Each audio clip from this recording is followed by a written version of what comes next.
Hello everyone. Welcome to Mind Podcast Buddhism. There are times in life when we feel cornered. No matter how hard we work, nothing is left over. Things that seemed smooth suddenly turn around work stalls. Money does not come in, loved ones grow distant, and we ourselves feel uneasy. Some say it is bad luck, others say it is a rough patch. But those who understand the Dharma know this may be the stretch where we have just paid off old karma, and the very moment we feel most depleted is when the gate of blessings is slowly opening. It is not that heaven wishes to punish us. It is a reminder that it is time to turn inward, cultivate the heart, and sow blessings to change our life. No one is stuck forever. When blessings run low, karma rises. When karma dissolves, if the heart is wholesome enough, blessings will come of themselves. What matters is not that we are suffering, but with what kind of mind we suffer. If we complain and blame, we create new karma. If we endure patiently, practice diligently, and set the mind on cultivation, then right at the bottom of suffering, good seeds are beginning to sprout. There are mornings when you wake with a vague emptiness for no clear reason. Everything around you is still the same, the house is still there, the job is still the same, the familiar people are still there, yet inside there is a nameless hollow. Especially when money is tight, every small spending decision makes you hesitate. Each glance at your wallet or bank account brings a swell of anxiety.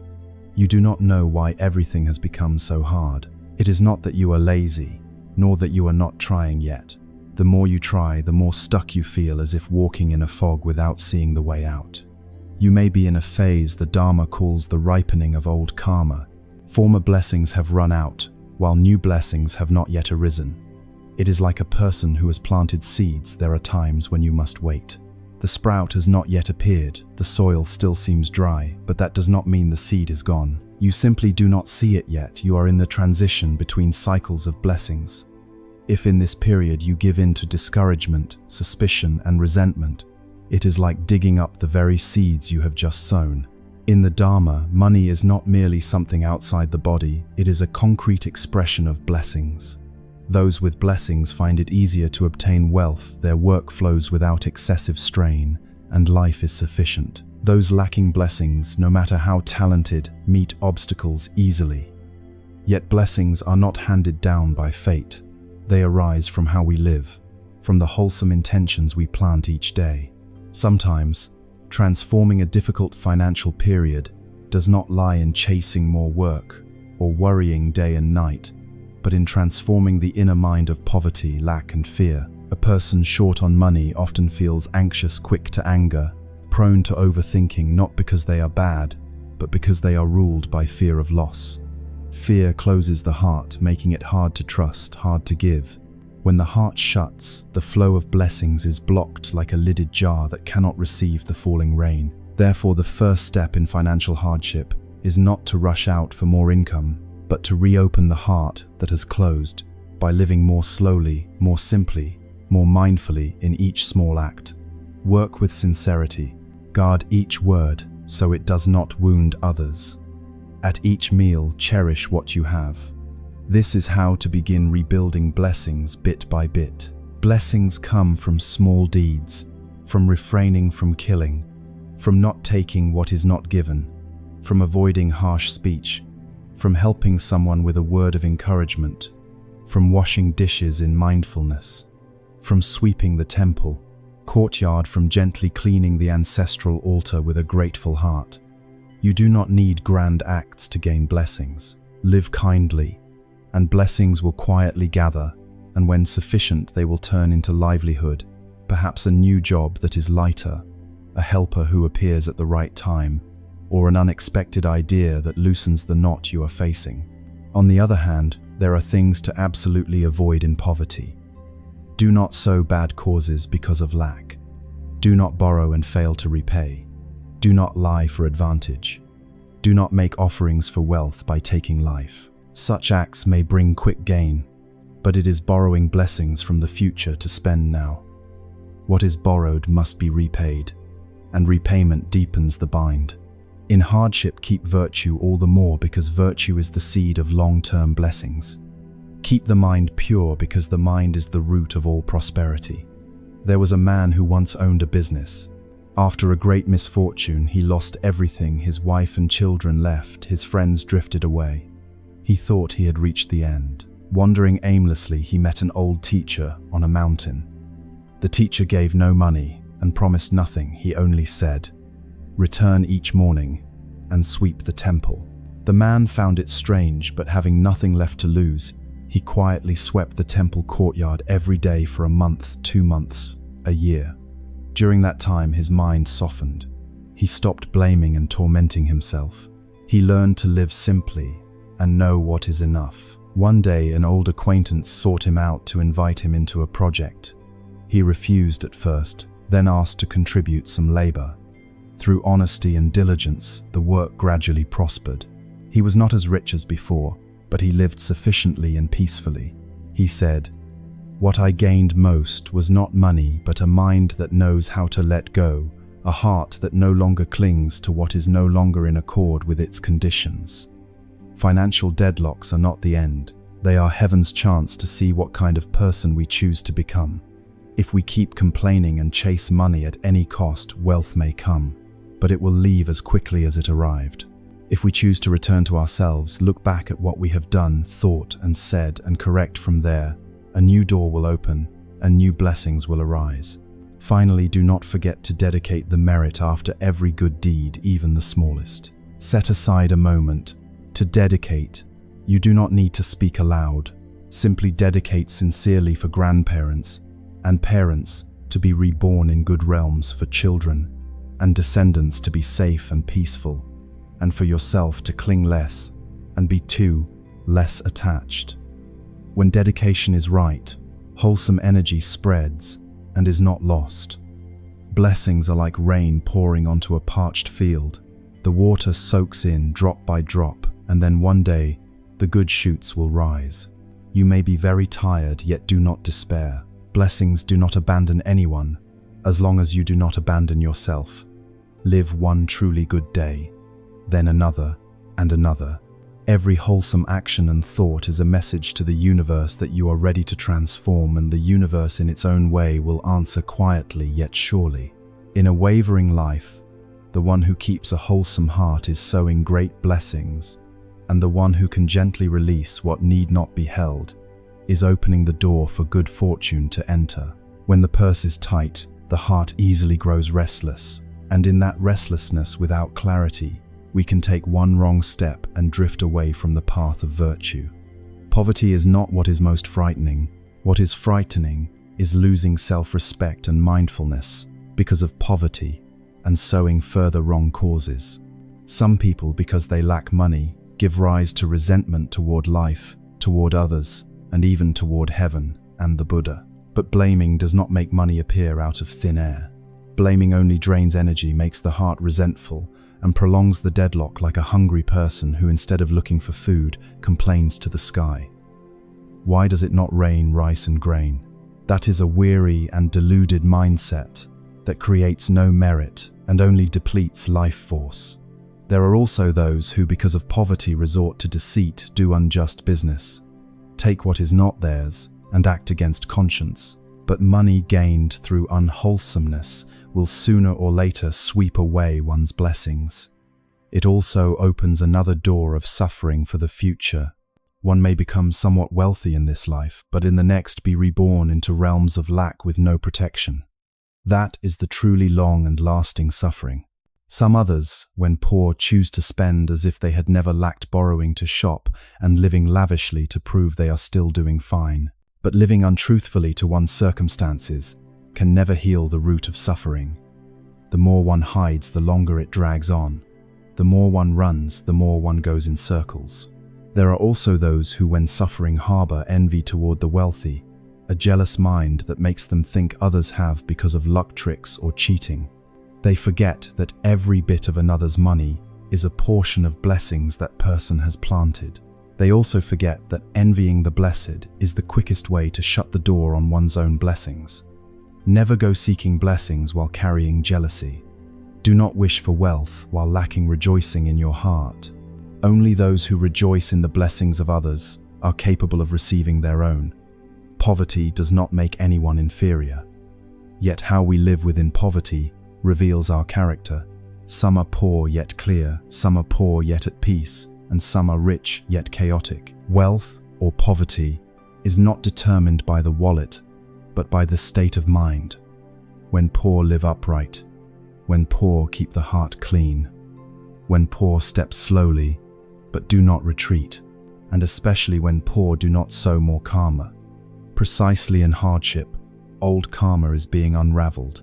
If you can keep a bright mind in that period, you will not only get through but rise above. Some, when poor, are willing to refine the mind, and a few years later they have not only money, but also the respect of others. Others, when lacking, do wrong, and when they improve they must spend everything to repay old faults. That is the law that is cause and effect. Therefore, do not abandon character because of poverty. Do not hurry into the wrong path because of lack. Do not resent others for being better off. Remember that when you hold nothing in your hands is the best time to cultivate again from the heart. Start over, but do not start over with anger and greed. Start over with gratitude and mindfulness. This is the story of a woman in her 50s.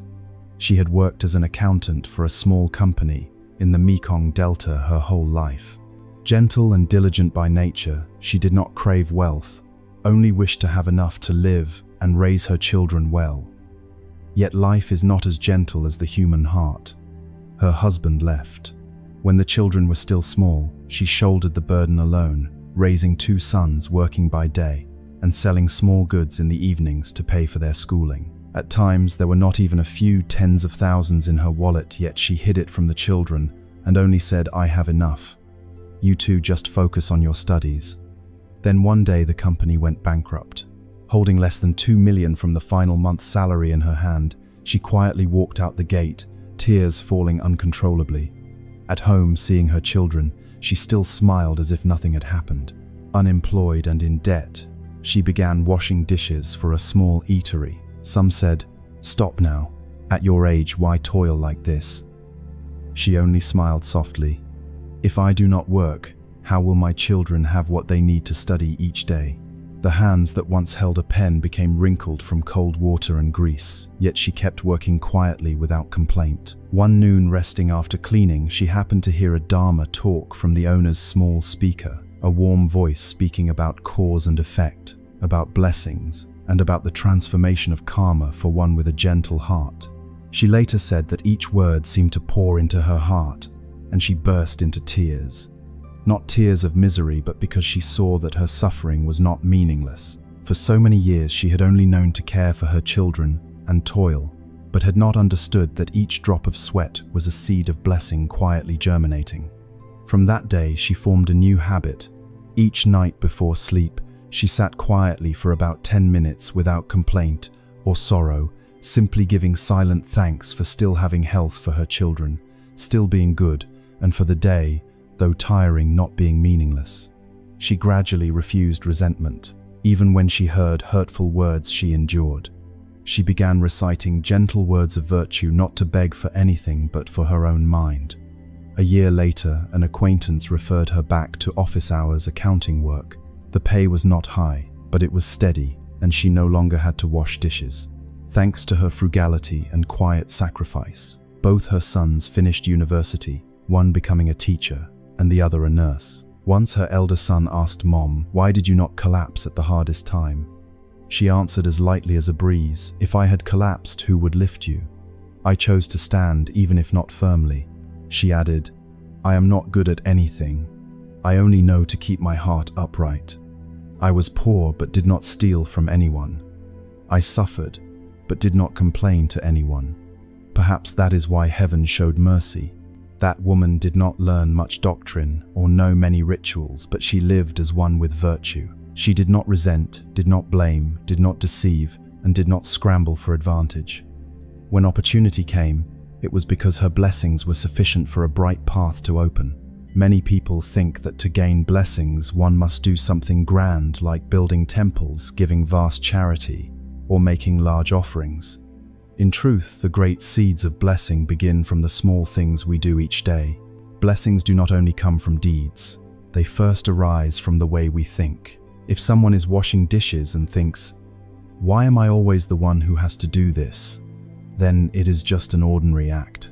But if while washing those same dishes they think silently, "Thank you, life, because today I still have hands to work and strength to help my family," then that is an act of sowing blessings. Blessings do not lie in how big the deed is, but in the mind with which you do it. A mother who cooks for her children with joy and love, without grumbling or anger, is creating invisible blessings right in her small kitchen. A father, though laboring hard, who keeps an upright heart without deceit or skimming, is building for his children a foundation of blessings more solid than any inheritance. Blessings from small deeds are like this. They come without fanfare, without applause. Yet heaven and earth know karma keeps the record even for a single act of listening with care. When someone needs to confide, offer a kind word instead of irritation. Yield the right of way just once. Share one meal without waste. Keep the mind free of anger for one day. All these small things repeated steadily each day will weave into a strong stream of blessings. A person who learns to save when poor is already planting the seed of sufficiency for the future. A person who knows how to give thanks when helped is creating a long and wholesome bond. A person who remains willing to share a little with someone worse off, even while poor, is already sowing blessings. While we do not have much and blessings are thin, do not belittle small good deeds. When money is gone, do not begrudge a gentle smile. Sometimes, simply not losing your temper in a moment that invites anger prevents a great karmic debt. Sometimes bearing one harsh word preserves harmony for the whole family. That too is blessing. A person who lives with restraint without showy excess is preserving blessings. A person who, when having money, does not squander it, but helps others at the right time, is strengthening the very root of their blessings. Do not wait to be rich to do good, because the goodness done while poor is exactly what creates future wealth. Blessings arise from the mind. When the heart is gentle, life slowly cools and softens. When the heart is lovable, affairs become less harsh.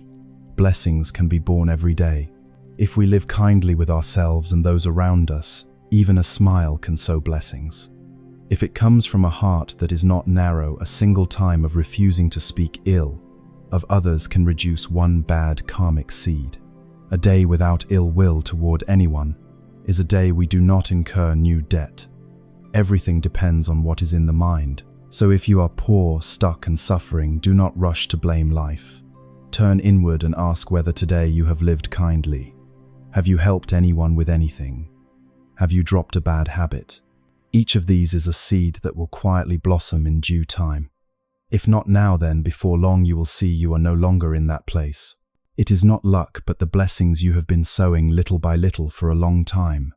Blessings do not arise on their own, and do not vanish on their own. Every merit, however small, if preserved and dedicated in the right way, will not only help you transform karma, but can also spread to your loved ones, your household, and even the lives of your descendants. Many people do good, but do not see results.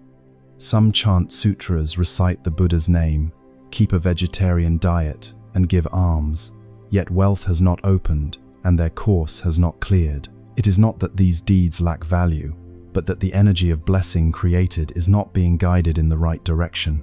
Just as water needs a pipe to irrigate a garden, so do blessings. Without dedication, they can be drained by a scattered mind, by anger, by resentment, or by the habit of taking credit. Keep 3 important points in mind, so that dedication of merit truly opens the door to new blessings. First, dedicate with gratitude and humility. When you do a wholesome deed, however small, like reciting a Buddha's name, sharing a meal with someone hungry, or holding a wholesome intention in a turbulent moment, then at once settle the mind and dedicate. Give rise to a thought like this: may this merit not be kept for myself alone, but spread to all beings, to ancestors across many lives, to parents in this life, to relatives, and even to those in suffering.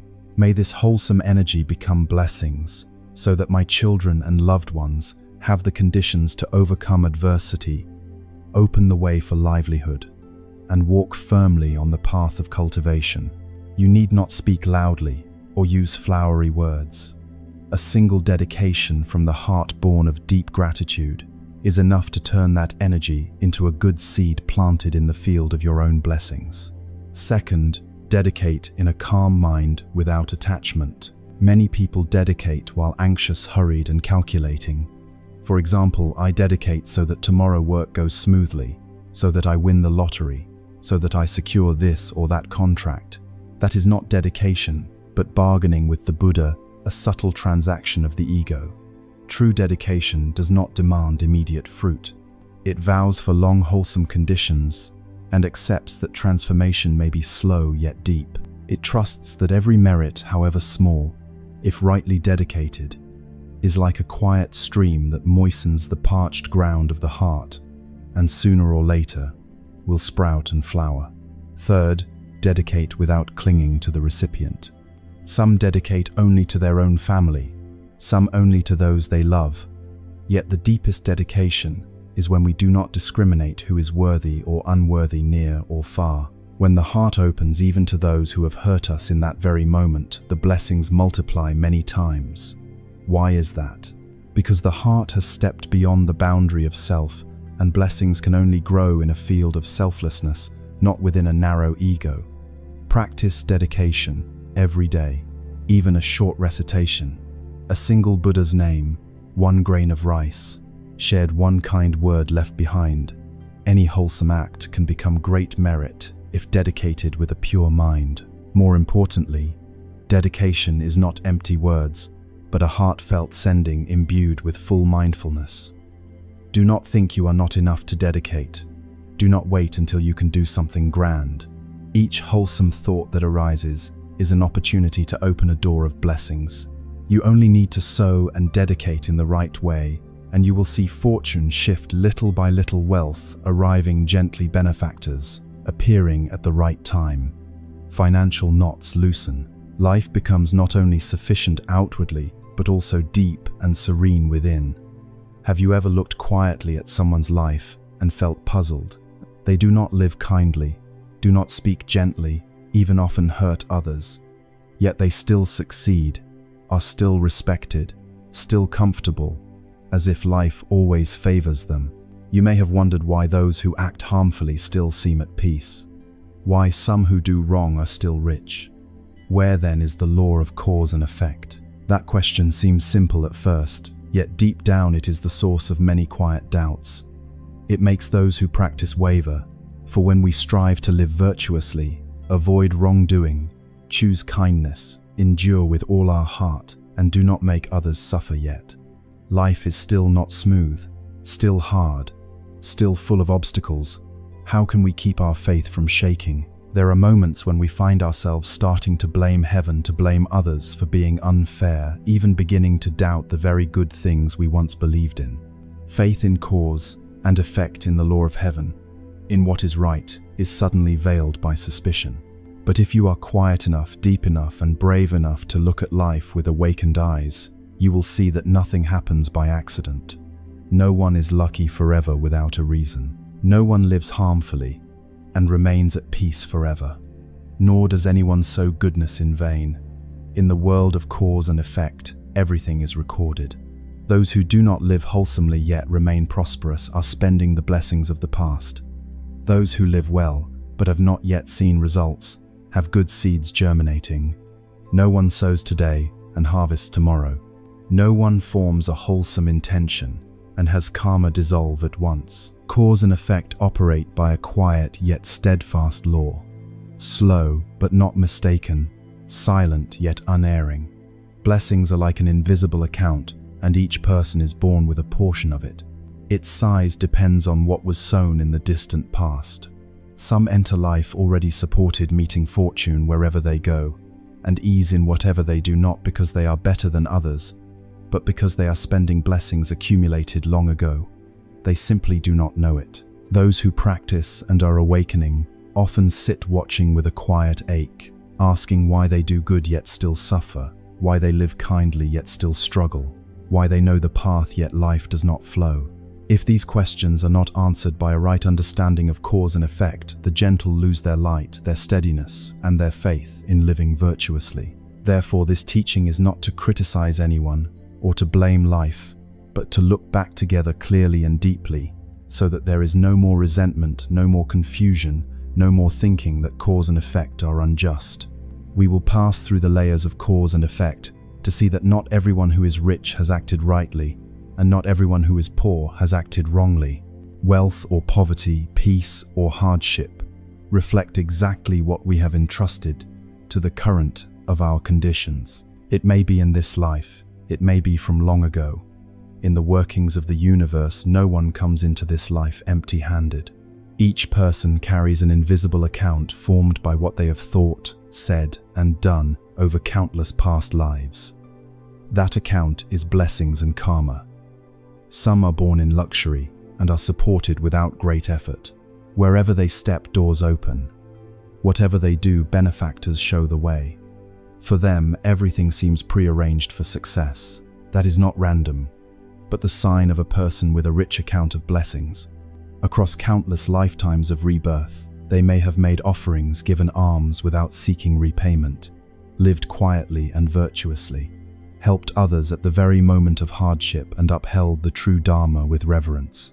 They chose to let go instead of retaliate, to be patient instead of grabbing, and contending to sow loving kindness rather than hatred. Though no one certified it or wrote it down, the universe recorded it, cause and effect, recorded it, and time omitted none of it. So in this life they are spending those blessings. It is like someone with a very large sum in the bank who spends a little each day. They shop, travel, help others, and live well. Outwardly it seems they need do nothing and still have plenty. No one knows how long that money took to accumulate. They are spending the surplus. If they keep spending without creating new income, the account will one day run dry. When that happens, their life will turn. Blessings are the same. They can be used and they can be lost. They can be abundant, yet, if not guarded, they will dissipate.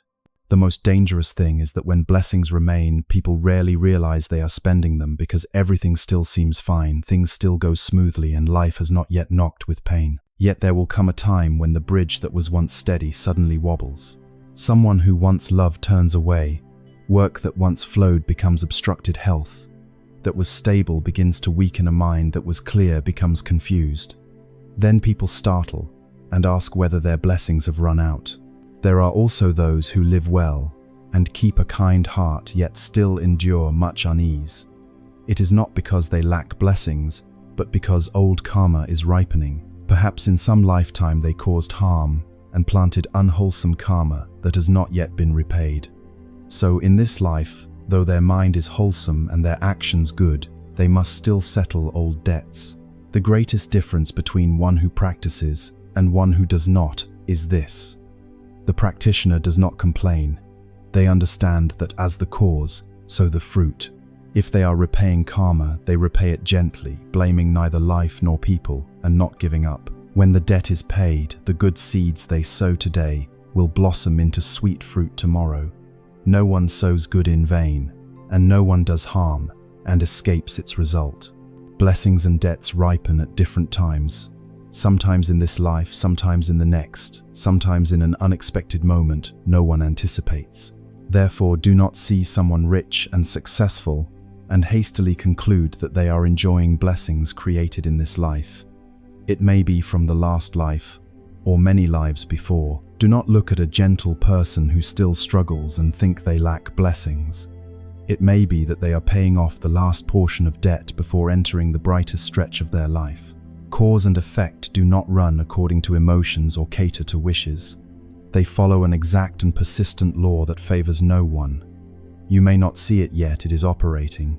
You may not believe it yet, it is working silently. You may not yet see the good fruit, but the seeds you planted are lying in the soil, waiting for the right weather and favorable winds and rains, and then they will sprout. So when you look at others, do not compare. When you see someone do wrong and still be rich, do not let jealousy arise. When you see someone act harmfully and still be at peace, do not think yourself foolish for living kindly. Simply keep the light in your own heart. Another's blessings cannot be taken for oneself, and another's karma cannot be carried for them. Each person is the owner of their life, the owner of the karma they have made, and the only one who can change their future by sowing more wholesome causes quietly, steadfastly, and without resentment. There is a strange thing in life. When blessings are running low, people often do not notice, because the first signs do not arrive as great upheavals. They come quietly, silently dressed as good luck, success, a smoothness that seems endless. Those who are spending their blessings often do not feel they are in the wrong, because they are still praised, still flattered, still recognized by society. They say hurtful words and no one reproaches them. They do what is not right and no one stops them. They live arrogantly and are still admired. All of this to ordinary eyes looks like strength, but under the light of cause and effect, it is the sign of an account being withdrawn without being replenished. There are people who once saved others, truly practiced, made offerings, and supported the three jewels, and lived considerately through many past lives. So in this life they are born into blessings, but because they do not understand and do not continue to preserve them, they let themselves go. They speak harshly, choose selfishness, take others' pain as entertainment, look down on the virtuous, and scorn the path. And so day by day they spend the blessings they had stored up. No one comes to collect, no one calls the debt. Yet cause and effect quietly deduct from that invisible account, until one day, when the blessings are just exhausted, everything begins to shatter. Accidents without obvious cause, sudden illness, relationships, cracking work, collapsing a bewildered mind, an uneasy family, children, hard to guide opportunities flashing by and not returning. And they are confused, unable to understand why everything changed so quickly. It is not bad luck, not heaven's punishment, but that blessings have run out. When blessings remain, all things go smoothly. Even if you err, there is someone to forgive. Even if you stumble, there is someone to lift you up. Even when the heart suffers, there is still light to return to. But when blessings are spent, every door seems to close. Even small matters turn into obstacles. A thought hardly arises before it meets adverse conditions. Words not yet spoken have already wounded others. That is when life reflects exactly the inner depletion. There are also those who think they still have blessings because money remains, reputation holds, and position is high. But in truth, blessings have begun to withdraw from their life. Through very clear signals, the hearts around them grow cold. Loved ones drift away, affection fades, children fall into discord, health shows signs of instability, sleep is no longer peaceful, and the mind, instead of being settled, becomes tangled and anxious for no apparent reason. A blessed person's words uplift. Wherever they step, the ground feels good. Those nearby feel warmth. Everything, though simple, feels sufficient. By contrast, one who is spending blessings feels empty, even in a gilded tower, feels no peace, even with money, feels lonely, even with company. That is when blessings are withdrawing from the inner heart, leaving a hollow nothing can fill, except the light of goodness. Some ask why no one warns us when we begin to spend our blessings. The answer is they do, but the warnings have no sound.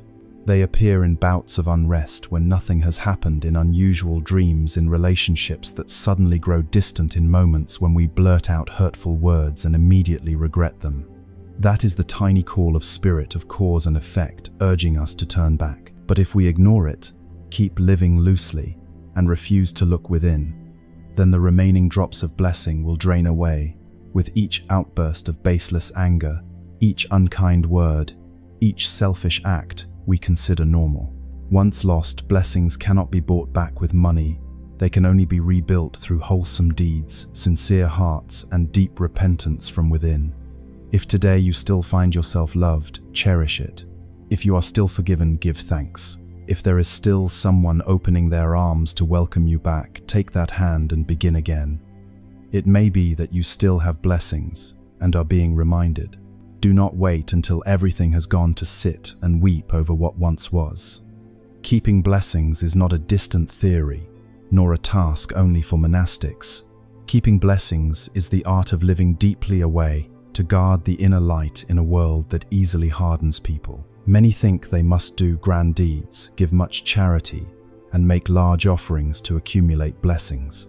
In fact, such great acts, if lacking sincerity, easily dissolve into vanity. A small deed done with true compassion can sow an immeasurably great blessing. Blessings are replenished by very simple things: a word that harms no one, an eye that does not look down on the weak, a small act that helps someone at the right time, a bowed apology when we have unknowingly erred, a silence when we know our words would cause pain, a moment of yielding instead of winning, a hand held when someone is in despair, a glass of water given just when the weary need it. All are wholesome seeds quietly rebuilding the blessing account each day. Some wounds do not come from words or actions, but from a look, an attitude, a thought that arises in the heart, yet carries an energy that makes others falter or makes us heavy ourselves. Those who live with depth understand that harm need not be visible, and that preserving blessings must begin at the most hidden place, the mind. Thought is the starting point of all karma. A person may never speak harshly or do wrong, but if the heart is full of anger, envy, and contempt, the current of karma has already begun. Each unwholesome thought is a silent arrow shot into the sky of cause and effect, and the archer himself will receive its reverberation sooner or later. A person may do good, give alms, recite sutras, and keep a vegetarian diet, but if the mind remains full of judgment, anger, and the need to win those good deeds, will not allow blessings to take deep root. Cause and effect do not look at appearances or measure outer form. They record each mental intention, even if only fleeting. One ill thought about another is a moment of losing our own peace. One flare of anger is a crack in our blessings. Therefore, preserving blessings does not begin with grand actions, but with very small awakenings. Each day, when we see someone do wrong, instead of judging, we learn to look with compassion.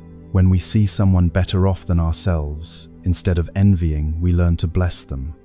When we feel resentment arise, we learn to breathe slowly, to look into our mind as into a mirror and gently let it go. Someone asks, "I have never done anything wrong, so why do I still meet with disappointments?" Perhaps you have not done harm in action, but you have hurt others with a cold gaze, a contemptuous attitude, or quiet judgments in your heart. If repeated, these become a store of negative energy that gradually attracts matching experiences, other people's coldness, distance, and inner insecurity. By contrast, one who guards every thought, who consistently gives rise to goodwill toward others and wishes them well, will see blessings ripen even without doing anything grand. Blessings do not come so much from how much we do as from what we think most often. A person may not be skilled in rituals or learned in scriptures, yet if the heart continually rises with compassion, they are already accumulating great blessings. Do not underestimate a single thought. One wholesome thought can resolve a stretch of karma. One benevolent thought can help you avoid a calamity. One compassionate thought can be the guiding light through days when the heart is dark and directionless. Keeping your thoughts pure preserves the foundation of all blessings. Keeping a non-judgmental heart preserves inner peace. Keeping the mind from harming anyone, even in thought, is to safeguard the invisible light that surrounds your life, not letting the shadows of anger and greed break it apart. Preserving blessings begins with the mind. A wholesome mind is the root of every virtuous deed. Some things are true but need not be said.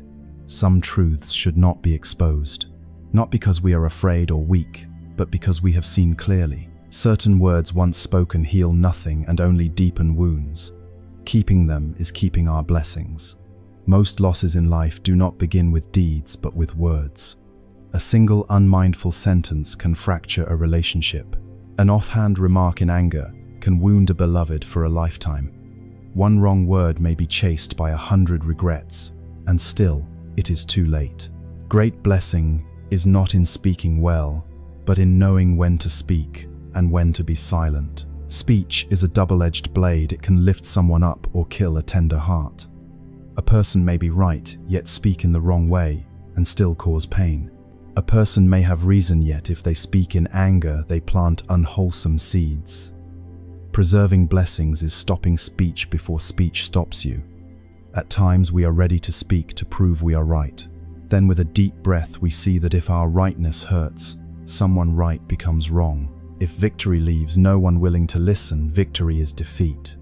In such moments, silence is not weakness, it is compassion. A true practitioner is not measured by how many sutras they can recite, but by how mindful they are with each word. Speak so the listener is not diminished.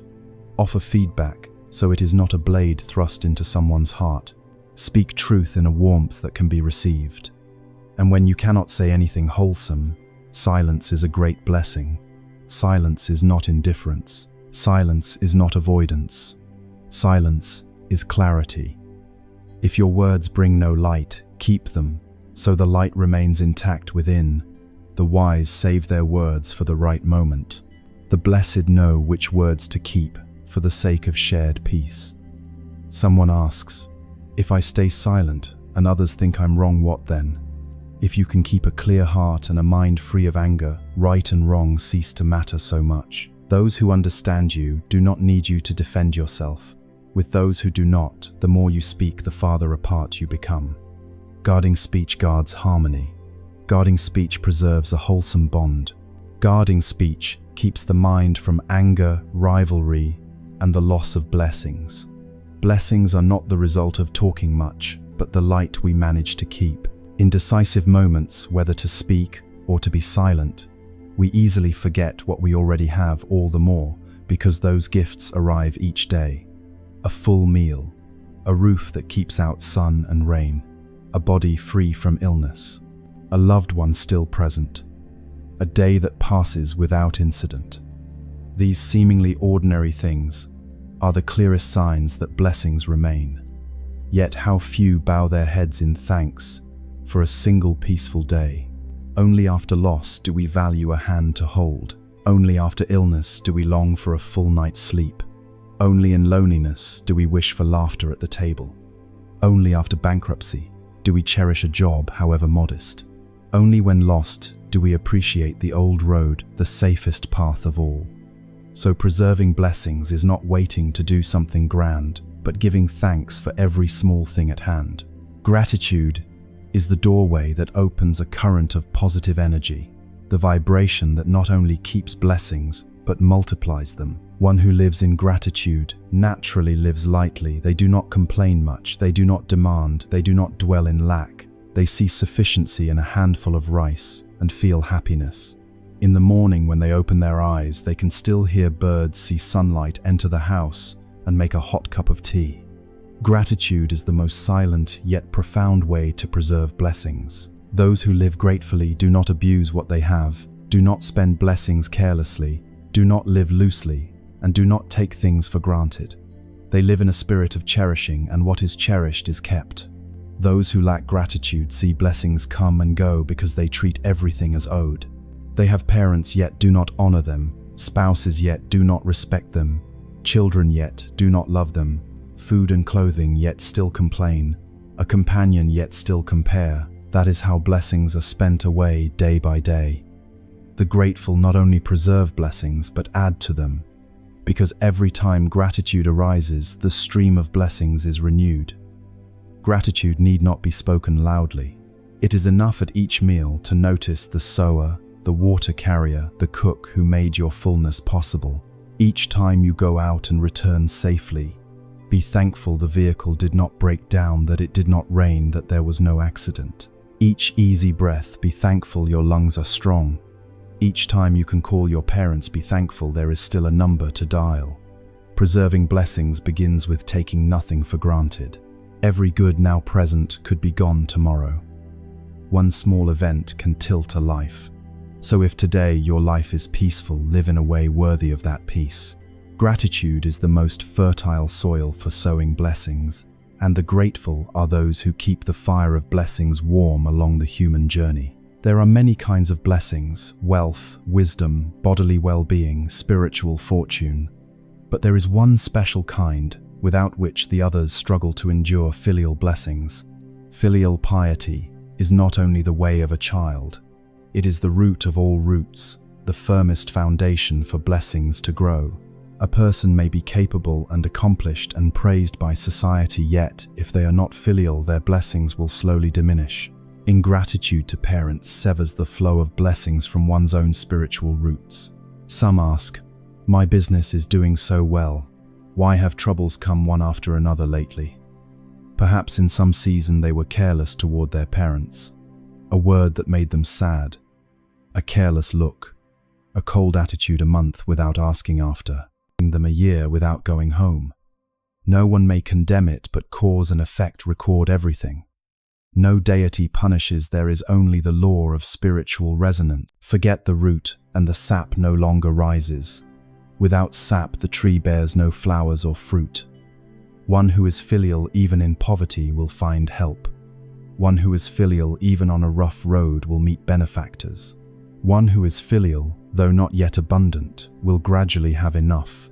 Though not yet at peace, will sooner or later have a day of ease.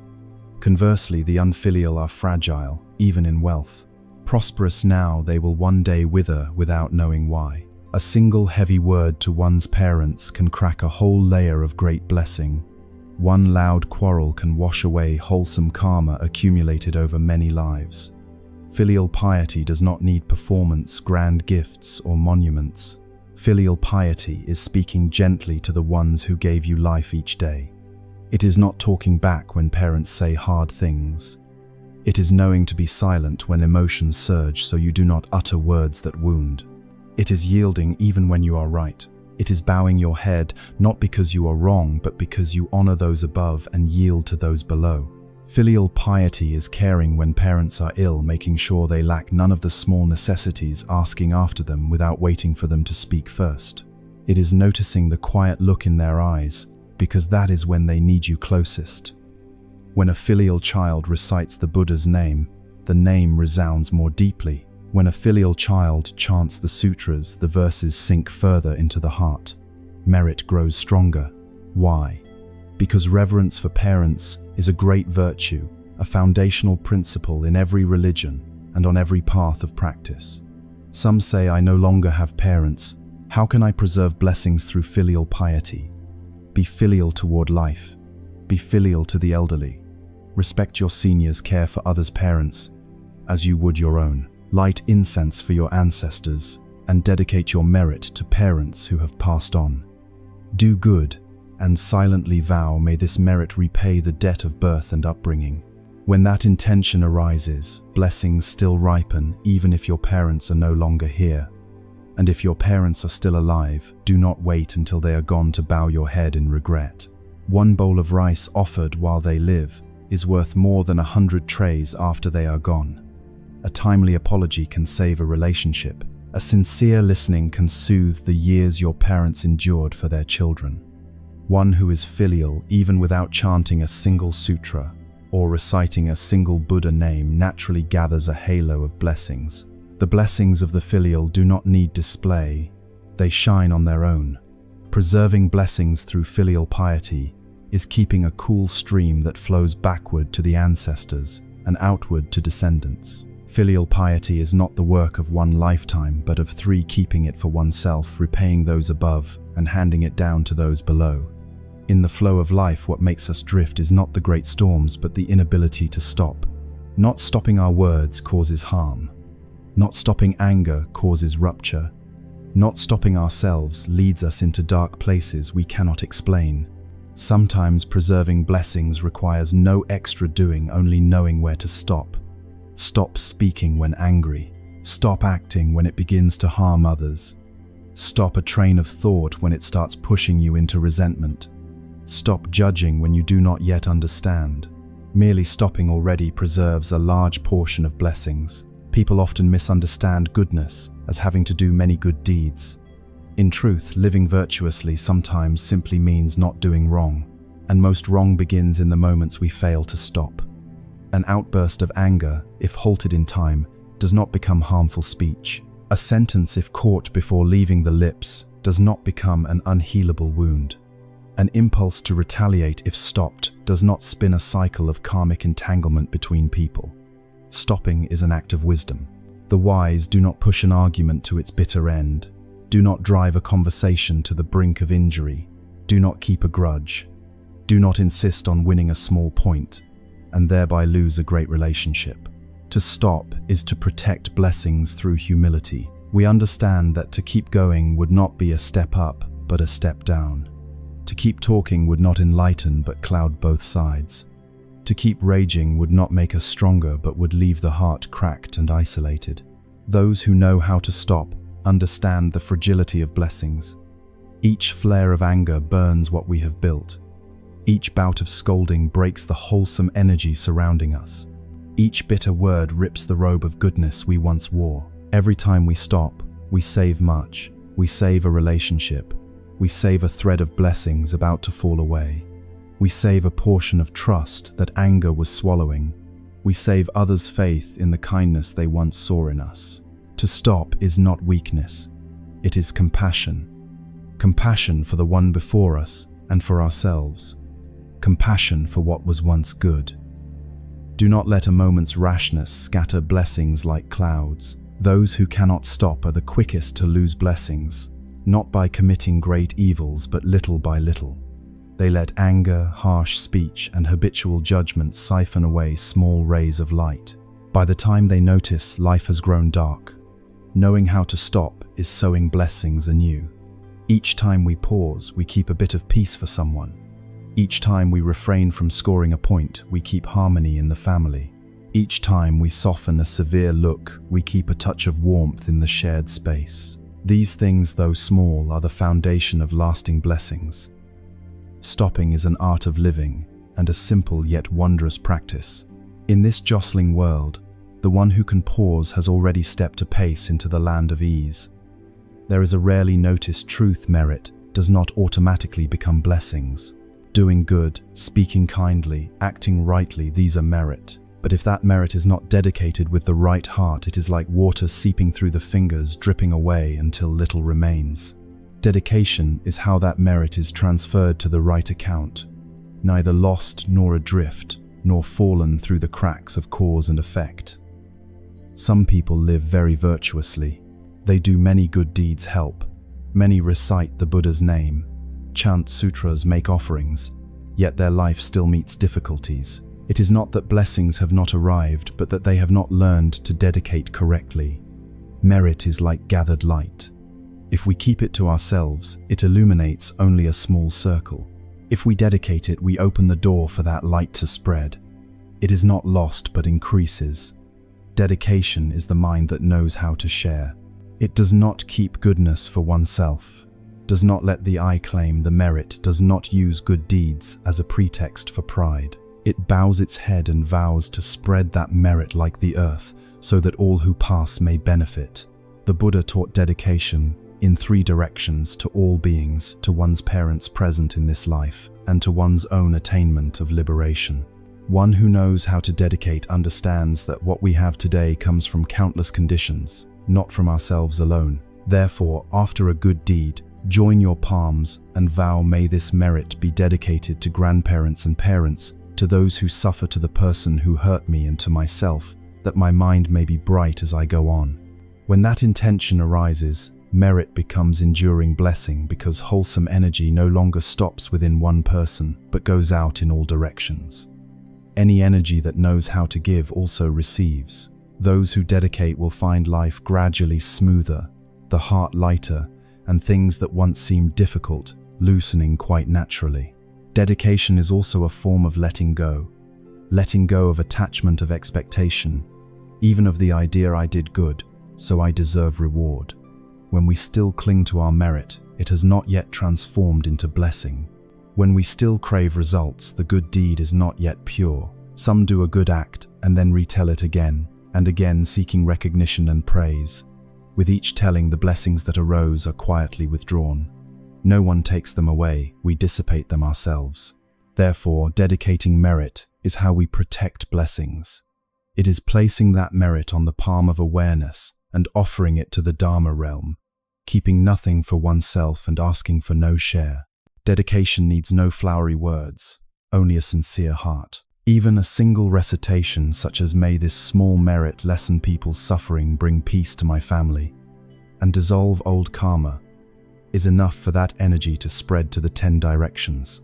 Those with blessings always dedicate, because they know nothing they do is achieved without the conditions created by many who support them.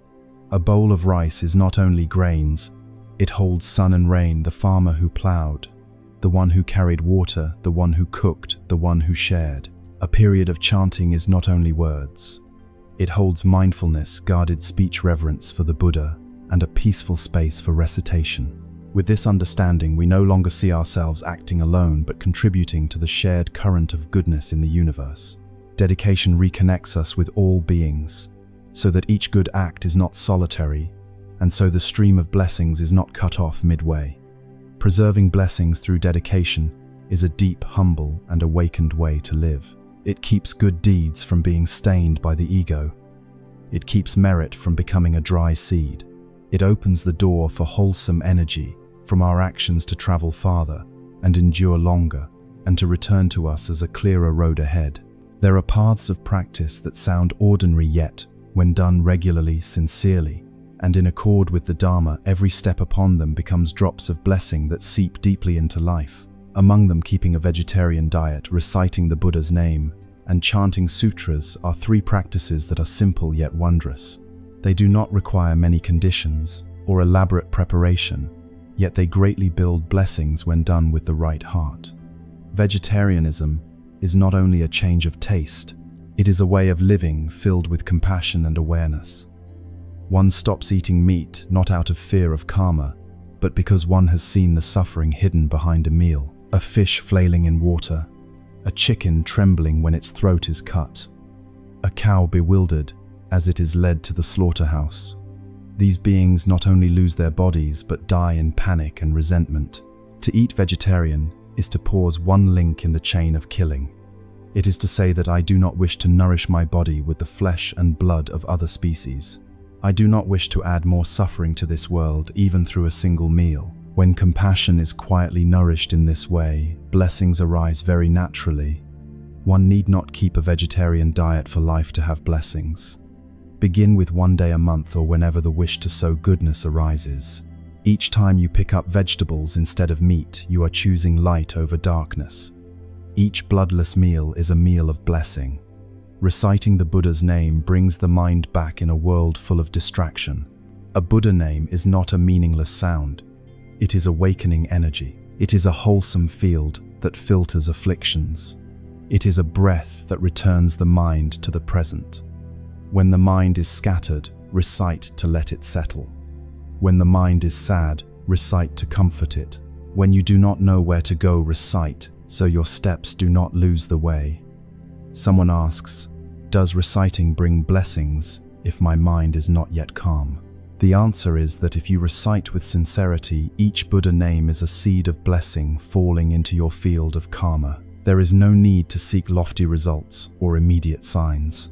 Simply recite, then trust, then keep practicing, and you will sense a quiet circle of light supporting you from within. Chanting sutras is not to memorize, but to let each verse wash the mind. Each recitation is a mirror held up to the heart. Sutras are not for tallying accomplishments, but for living with each word, hearing the Buddha's teaching as dewdrops falling on a parched mind. Sometimes a single line chanted with sincerity is enough to stir a heavy karma from many lifetimes. Sometimes a short service, softly voiced and slowly read with a pure heart, is enough to deepen blessings for the whole household. You do not need to chant much, only steadily. You do not need to know it by heart, only keep the mind from wandering. The Buddha's teachings do not need polished readers, they need truthful living. These 3 practices are simple, yet if you carry them out with reverence, humility and mindfulness, your life will gradually transform. Karma lightens, blessings grow. The mind rests more easily, and what once felt unstable finds a path through calm and clarity. You do not need to do anything grand to preserve blessings. Each day, a wholesome meal, a Buddha name, a passage of scripture, and you have planted a seed of blessing. When these seeds are abundant, the flowers of peace will open in this very life, at the moment you most need them. Some burdens do not sit on the shoulders, but in the heart. They are the burdens of resentment of old stories, not yet released, of words that still sting. Some wounds are long past, yet at the slightest mention the heart tightens again, not because the event has not ended, but because the mind has not let go.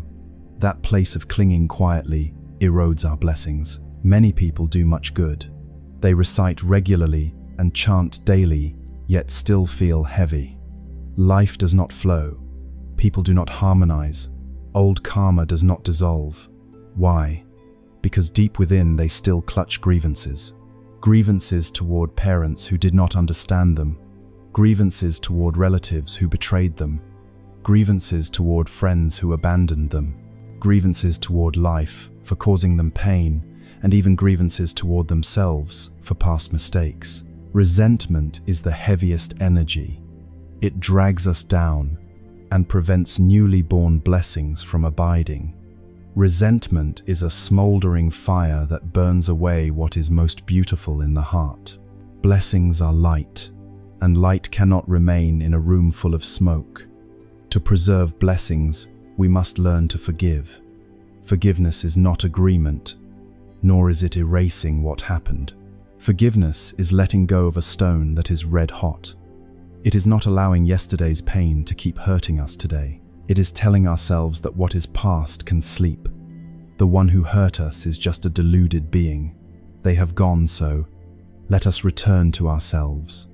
Forgiveness is a gift we give to our own heart. When we forgive, we are not doing something for the other person. We are doing a kindness for our mind. We open the door for new energy to enter. We clear the space so blessings have a place to dwell. Letting go keeps blessings from falling away with our anger. Each time we recall the past with hatred, we silently summon karma. The longer we hold it, the deeper it takes root. The more we feed anger, the more sorrowful the mind becomes. When the heart is heavy, even rising blessings struggle to stay. Those who forgive do not do so because they forget, but because they choose light over heaviness, brightness over gloom, and an easy path over one of torment. They understand that everyone has shadows within. If we once hoped to be forgiven when we were wrong, why would we not give that to others? Great blessings do not come from spectacular deeds. They come from quiet moments of releasing hatred. They come from silently joining the palms to dedicate merit to the one who hurt us. They come from the courage to forgive while still feeling pain but choosing not to retaliate. Letting go does not erase justice. It keeps us from being bound to suffering. The justice of cause and effect will operate on its own. Each person receives the fruit of their actions. We do not need to push the result. We only need to keep the mind. We do not need to repay with resentment. We only need to dedicate. When the mind has lightened, when resentment has dissolved, when the heart has softened, blessings will come. There is no place more refreshing than a heart that knows forgiveness. There is no foundation more beautiful than a heart that has learned to release anger. Preserving blessings through forgiveness is keeping for yourself a bright path through the darkness. It is giving another person a chance to resolve and giving life a new circle that no longer repeats the suffering of the past. There are blessings that come from doing good deeds. Some blessings come from study and practice. Some come from giving, making offerings, chanting sutras, and reciting the Buddha's name.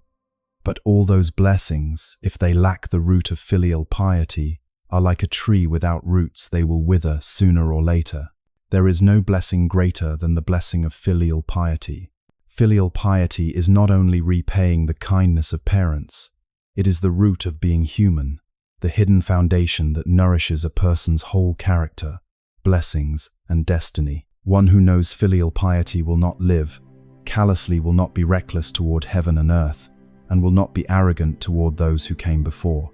Therefore, even amid adversity, such a person is quietly aided by benefactors. To be filial is to plant a bright seed in one's own heart. When the mind has learned gratitude to parents, it easily learns gratitude to life. Having bowed to the givers of life, one does not lift one's head to look down on those below. Having deeply absorbed the grace of nurture, one's speech naturally softens, and one's conduct becomes kind. Such people are welcomed wherever they go. meet fortunate conditions and blessings arise naturally. As for the unfilial, even if things seem favorable on the surface, inside they grow empty. Money may come, but peace does not stay. Fame may be theirs, but the mind finds no rest.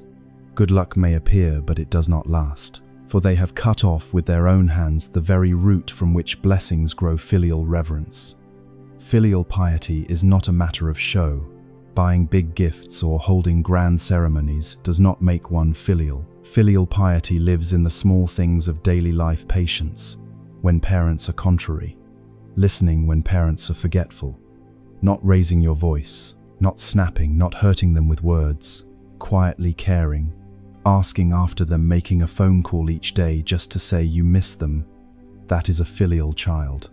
When one recites the Buddha's name, the mind grows brighter. When one chants sutras, blessings grow thicker. When one does good, results come faster. For filial piety is the root of the way, the foundation of all merit. Nor does filial piety stop with parents who are still alive. When parents have passed away, a filial child still chants day and night to dedicate the merit, still keeps an upright way of life so as not to shame the spirits of the departed. They know that although their parents' bodies are gone, they remain in the bloodstream, in karmic currents, and in invisible protection. Some say, "My parents were not good to me. I cannot love them." But if you look with the eyes of cause and effect, you will understand. They too are beings passing through their own stretches of karma. Precisely because of this, if you do not stop harboring resentment, that suffering will continue to be handed down through many generations. Only when you give rise to filial devotion are you dissolving a long-standing knot of enmity, transforming a heavy karmic stream into the light of blessings. Those who live with filial piety usually have harmonious families, children who get along, fewer storms at work, and a way through even when life is testing. Parents are heaven and earth. In miniature honor, heaven and heaven shelters you. Cherish earth and earth nourishes you. Preserving blessings through filial piety is safeguarding an invisible inheritance for the entire lineage. The filial not only save themselves but allow later generations to partake of the light of the root they have preserved. Filial piety is firm ground for the way. Filial piety is the spring of blessings. It is the bridge between yin and yang, between past lives and the present life. If your parents are still here, cherish every remaining minute, for once they are gone, you cannot reclaim the moments you had.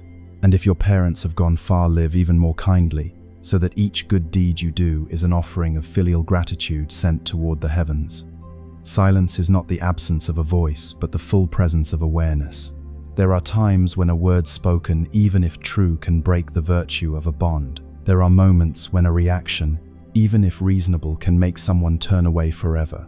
And in some seasons of life, it is silence itself that preserves what is most precious. The ancients said silence is golden, but not every gold gleams. Some are silent from helplessness, some from indifference. A practitioner is silent out of wisdom, silent to look deeply into the nature of things, silent so that emotions do not lead, silent so that a grudge does not become karma, silent to preserve a newly born portion of blessings. There are angers which, if spoken, become fire, if held in silence, become warmth. There are frustrations which, if dumped on others, become burdens. If kept and contemplated, become seeds of compassion. Those who know how to be silent at the right time keep the precepts with the mind. Keeping precepts is not only in deeds but also in words. Do not let your speech tear the heart of the one before you. Do not let a correct argument destroy a stretch of affection. Do not let a moment's anger erase merit accumulated over long years. Silence is a way to save yourself from words that need not be spoken. It is setting down the ego that always wants to win. It is stepping back to see clearly where the heart is still agitated. It is refraining from answering a harsh word so as to end a cycle of bad karma that could otherwise run long. Those with blessings need not speak much. Their very presence is a calm. Blessings often walk with a tranquil bearing. The serene have no need to contend the clear-sighted, no need to outdo the deep-hearted, no need to speak loudly. They understand that a word held back at the right time is a great blessing. Silence does not add tangle to tangle.